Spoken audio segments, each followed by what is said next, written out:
Hello, ಎಲ್ಲರಿಗೂ ಶುಭೋದಯ. ನಿಮ್ಮ ಕಡೆ ನಾಟಿ ಎಲ್ಲ ಮುಗೀತಾ? ಎಲ್ಲೋಗ್ತಾ ಇದೆಯಾ?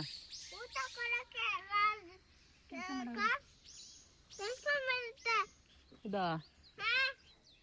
ಹಾಗೆ ನಾಟಿದು ಒಂದೆರಡು ಗ್ಲಿಮ್ಸ್ ಇತ್ತಲ್ವ, ಹಾಗೆ ಇದನ್ನು ಶೇರ್ ಮಾಡೋಣ ಅಂತ ಅಪ್ಲೋಡ್ ಮಾಡೋಣ ಅಂತ ಅಂದ್ಕೊಂಡೆ.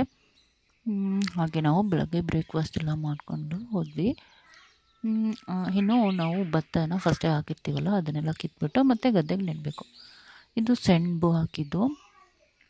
ಕಳೆದ ಸಲ ಯೆಲ್ಲೋ ಕಲರ್ ಫ್ಲವರ್ ಇತ್ತು, ಆದರೆ ಈ ಸಲ ಸೆಣಬಲ್ಲಿ ಅಷ್ಟೇನು ಫ್ಲವರ್ ಏನಿಲ್ಲ. ಇದು ಬೇರೆ ಥರ ಸೆಣಬಾಗಿತ್ತು. ಪೊಂಬು ಅಂತೂ ಮನೇಲಿ ತುಂಬ ಖುಷಿಯಾಗಿ ಆಟ ಆಡ್ಕೊಂಡಿದ್ದ. ಇನ್ನು ಈ ಸಲ ಮಳೆನೂ ಅಷ್ಟೊಂದೇನು ಇರಲಿಲ್ಲ. ಎಷ್ಟು ಕಮ್ಮಿ ಮಳೆ ಇತ್ತು ಅದರಲ್ಲೇ ಅಡ್ಜಸ್ಟ್ ಮಾಡಿಕೊಂಡು ಗದ್ದೆ ನೆಟ್ಟಿದ್ದಾಯಿತು. ನಿಮ್ಮ ಕಡೆ ಎಲ್ಲ ನಾಟಿ ಮಾಡೋಕ್ಕೆ ಮಳೆ ಸಾಕಾಯ್ತಾ, ಹೇಗಾಯಿತು? ನಮಗೆ ಮಳೆ ನೀರು ಅಷ್ಟೊಂದೇನು ಇರಲಿಲ್ಲ, ಅದರಲ್ಲೇ ಸ್ವಲ್ಪ ಇರೋ ನೀರಲ್ಲೇ ಅಡ್ಜಸ್ಟ್ ಮಾಡಿದ್ದಾಯಿತು. ಈ ಸಲ ಅಂತೂ ಮಳೆನೇ ಬರಲಿಲ್ಲ.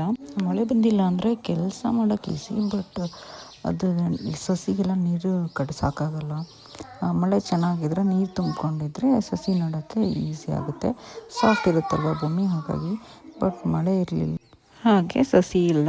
ಕಿತ್ತಾದಮೇಲೆ ಅದನ್ನು ಬದುನ ಮೇಲೆ ಇಟ್ಟಿದ್ರೆ ಅದರಲ್ಲಿರೋ ನೀರೆಲ್ಲ ಇಳ್ಕೊಂಡಿರುತ್ತೆ ಅಂತ ಬದುನ ಮೇಲೆ ಇಟ್ಟಿದ್ದಾಯಿತು. ಇನ್ನು ಈ ಸಲ ಮಳೆ ಇಲ್ವಲ್ಲ, ಹಾಗಾಗಿ ಅಷ್ಟೊಂದೇನು ಬೇರಣಿಮೆಗಳು ಸಿಗಲಿಲ್ಲ. ಇಲ್ಲಾಂದರೆ ತುಂಬ ಬೇರಣಿಮೆಗಳಿರ್ತಾಯಿತ್ತು. ಎಲ್ಲಿ ಹುಡ್ಕಿದ್ರು ಬೇರಣಿಮೆಗಳೇನೋ ಅಷ್ಟೇನು ಇರಲಿಲ್ಲ. ಸಿಕ್ಕಿದ್ದೇ ಒಂದೆರಡು ಬೇರಣಿಮೆ ಇತ್ತು, ಸಣ್ಣ ಬೇರಣಿಮೆ ಇತ್ತು. ಅದನ್ನೇ ತಗೊಂಡು ತರಕಾರಿ ಜೊತೆ ಅಣಬೆನ ಸೇರಿಸಿ ಅಣಬೆ ಸಾರು ಮಾಡಿದಾಯಿತು. ಒಂದು 8 to 10 ಅಷ್ಟೇ ಸಿಕ್ಕಿದ್ದು ಅನಿಸುತ್ತೆ ಈ ಸಲ. ಅದನ್ನೇ ಸೇರಿಸಿ ಮಾಡಿದಾಯಿತು. ಅದ್ರ ಜೊತೆಗೆ ಕಡುಬು ಮಧ್ಯಾಹ್ನಕ್ಕೆ ಊಟಕ್ಕೆ ಮಾಡಿದ್ವಿ. ಇದನ್ನು ಕೀಳೋಕ್ಕೆ ತುಂಬ ಖುಷಿಯಾಗುತ್ತೆ. ಇದರಲ್ಲಿ ಫುಲ್ ಬೇರು ಬರುತ್ತೆ ಕಿತ್ತ ತಕ್ಷಣ. ಬಟ್ ಇವಾಗ ಮಳೆ ಇಲ್ಲವಲ್ಲ, ಹಾಗಾಗಿ ಭೂಮಿಗೆ ಫಲವತ್ತತೆನೇ ಸಾಕಾಗಿಲ್ಲ ಅನಿಸುತ್ತೆ. ಅಲ್ಲಲ್ಲೇ ಅರ್ಧಕ್ಕೆ ಮುರ್ಕೋತಾಯಿತ್ತು, ಬೇರು ಫುಲ್ಲೇ ಬರಲಿಲ್ಲ. ಇಷ್ಟೇ ಸಿಕ್ಕಿದ್ದು, ಇಷ್ಟೇ ಇದ್ದಿದ್ದು. ತುಂಬ ಚೆನ್ನಾಗಿರುತ್ತೆ, ಟೇಸ್ಟಿಯಾಗಿರುತ್ತೆ.